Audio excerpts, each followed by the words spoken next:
আওয়ামী লীগ সরকারের ১.৫ দশকে বিদ্যুৎ খাতে চলেছে লুটপাটের মহোৎসব। এই অপকর্মের নেপথ্যে ছিল একটি মাফিয়া সিন্ডিকেট, যার নেতৃত্ব দিয়েছেন খোদ বিদ্যুৎ প্রতিমন্ত্রী নসরুল হামিদ বিপু। প্রধানমন্ত্রীর কার্যালয়ে বসে যারা কলকাঠি নাড়তেন তারা হলেন সাবেক প্রধানমন্ত্রীর উপদেষ্টা তৌফিক ইলাহি চৌধুরী, মুখ্য সচিব আবুল কালাম আজাদ ও আহমেদ কায়কাউস।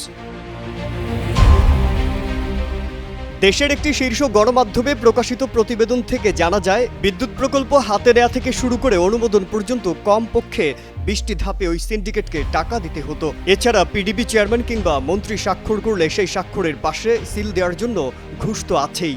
বিদ্যুৎ খাতের বিভিন্ন কোম্পানির কেনাকাটা এবং উন্নয়ন প্রকল্পগুলোর অনুমোদন দেয়া থেকে শুরু করে কমিটিতে পছন্দের কর্মকর্তাদের রাখা, পদোন্নতি, পোস্টিং দিয়েও চক্রটি হাতিয়ে নিত কোটি কোটি টাকা। অনুসন্ধানে জানা যায়, ওই সিন্ডিকেটের সক্রিয় সদস্য ছিলেন পিডিবির বর্তমান চেয়ারম্যান প্রকৌশলী মাহবুবুর রহমান সহ সাবেক ২ চেয়ারম্যান ও একাধিক প্রধান প্রকৌশলী। সাবেক অতিরিক্ত সচিব আনোয়ার হোসেন, প্রতিমন্ত্রীর ছোট ভাই ইন্তেখাবুল হামিদ অপু এবং সাবেক সেতুমন্ত্রীর এক ভাতিজা। আর সিন্ডিকেটের অবৈধ আয়ের হিসেব নিকেশের দায়িত্বে ছিলেন প্রতিমন্ত্রীর এপিএস মুজাহিদুল ইসলাম মামুন, কেরানীগঞ্জের প্রভাবশালী শাহিন চেয়ারম্যান এবং জনসংযোগ কর্মকর্তা মীর আসলাম। ১.৫ দশক ধরে বিদ্যুৎ, জ্বালানি ও খনিজ সম্পদ মন্ত্রণালয়ের দায়িত্বে ছিলেন ক্ষমতাচ্যুত প্রধানমন্ত্রী শেখ হাসিনা। এর মধ্যে শেষ ২ মেয়াদে তার প্রতিমন্ত্রী হিসেবে দায়িত্ব পালন করেন নসরুল হামিদ বিপু।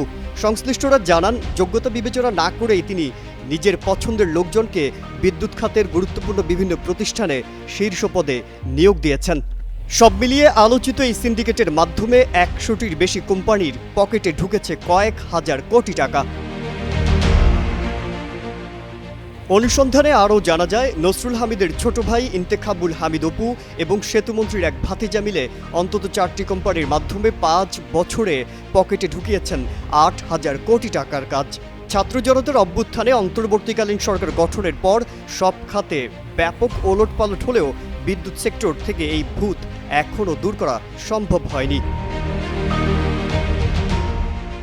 নসরুল হামিদের শেষ সময়ে পিডিবি চেয়ারম্যান মাহবুবুর রহমান ২৭টি সোলার ভিত্তিক বিদ্যুৎ কেন্দ্রের ফাইল চূড়ান্ত করেন। এগুলোর মোট উৎপাদন ক্ষমতা ১,৩৬০ মেগাওয়াট।